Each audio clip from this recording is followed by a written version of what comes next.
রাজধানীর লালবাগে নিজ বাসায় হত্যাকাণ্ডের শিকার হয়েছেন সদ্য কলেজের চৌকাঠ পেরোনো এক তরুণী। পরিবারের দাবি, নিহত তাহিয়া তাসনিমকে হত্যা করেছে তার স্বামী কাজী সাগর। এ ঘটনায় লালবাগ থানায় মামলা দায়ের করেছেন নিহতের বাবা। এদিকে ঘটনার এক সপ্তাহ পরেই পালানোর সময় ভারতে গ্রেফতার হয়েছে সাগর ও তার বাবা। লালবাগের বিসিদাস স্ট্রিটের বহুতল ভবনের নবম তলায় থাকতেন ১৯ বছর বয়সী তাহিয়া তাসনিম ফিমা। প্রস্তুতি নিচ্ছিলেন বিশ্ববিদ্যালয়ে ভর্তি পরীক্ষার। দিন কাটত বেলকুনির গাছের পরিচর্যা আর একাকিত্বে গিটারের সুরে। সবকিছু আগের মতোই আছে, বেঁচে নেই ফিমা। বৃহস্পতিবার রাতে নির্মমভাবে হত্যাকাণ্ডের শিকার হয়েছেন তিনি। অভিযোগের তীর ভালোবেসে বছরখানেক আগে বিয়ে করা স্বামী কাজী সাগরের দিকে। মহিলারা যেভাবে শেষদারত অবস্থায় আছে ওই অবস্থায় এইখানে পড়েছিল। এটা হলো পশ্চিম দিকে মুখ করা।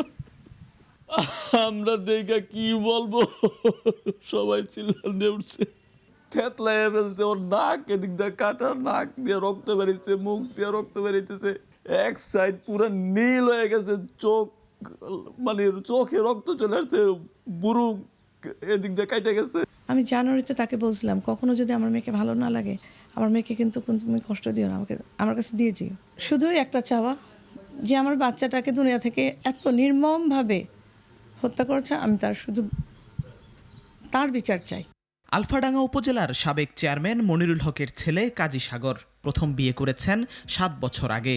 স্ত্রী নিয়ে বসবাস নিজেদের ফ্ল্যাটেই, আর তা গোপন করেই বিয়ে করেন ফিমাকে। এ নিয়েই চলছিল দাম্পত্য টানাপোড়েন। ও ছেলে শুরুই করছে প্রতারণা দিয়া, মিথ্যার আশ্রয় নিয়া। ওই ছেলের আগে একটা বউ আছে বাসায়, ওরে বলে না।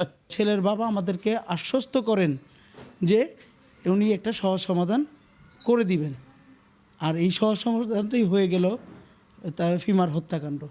সিসিটিভি ফুটেজে দেখা যায় ৭টা ১২ মিনিটে রিকশার হুটে নিজেকে আড়াল করে বাসায় প্রবেশ করে সাগর ও তার সহযোগী। ৪০ মিনিট পর বাসা থেকে বের হন ফিমার বাবা ও মা। এরপর ৮টা ১৬ মিনিটে বের হয় অভিযুক্তরা। তবে তাদের সঙ্গে ফিমার বাবা মায়ের দেখা হয়নি। চাচা, আমি তো অনেক ডাকাডাকি করলাম, বউ তো একা আছে, তো কোনো অ্যাক্সিডেন্ট হইলো কি না, আপনি একটু আমার হেল্প করেন। সে ভিতর দিয়ে দরজা খুলছে, জামাই ঢুকছে, আমি চলে আসি নিচে। আমার তার ১৫-২০ মিনিট পরে আবার জামাই বের হয়ে গেছে। ময়নাতদন্ত শেষে দাফন করা হয়েছে নিহত ফিমার মরদেহ। পুলিশ উদ্ধার করেছে আলামত, মিলেছে সুরতহাল রিপোর্টও। এদিকে বাড়ি থেকে পলাতক কাজী সাগরের প্রথম স্ত্রী সহ পরিবারের সবাই। আমরা জানতাম না, আমরা ২-১ বছরও তো আসি না এখানে, ২ দিন আগে আসছি। আচ্ছা, বৃহস্পতিবারের পরে তারা বাসায় নেই, আপনি 2 দিন আগে এসেছেন, আপনার সাথে তাদের কথা হয়েছে? না, কোনো কথা যোগাযোগ হয় নাই। মনির কাজী সাহেব স্যার উনি অনেক আগে থেকেই বাসায় নেই, বলতে গেলে আরও ১ মাস আগে থেকে। আর ফ্যামিলি মেম্বার যারা আছে তারা ২০ তারিখ থেকে বাসায় নেই। হত্যাকাণ্ডের ঘটনায় রাজধানীর লালবাগ থানায় মামলা দায়ের করেছেন নিহত তাহিয়া তাসনিম ফিমার বাবা। জিহাদুল ইসলাম, নাগরিক, ঢাকা। ওয়ালটন আবারও মিলিনিয়ার অফারে ওয়ালটন ফ্রিজ কিনে আপনিও হয়ে যেতে পারেন মিলিয়নিয়ার।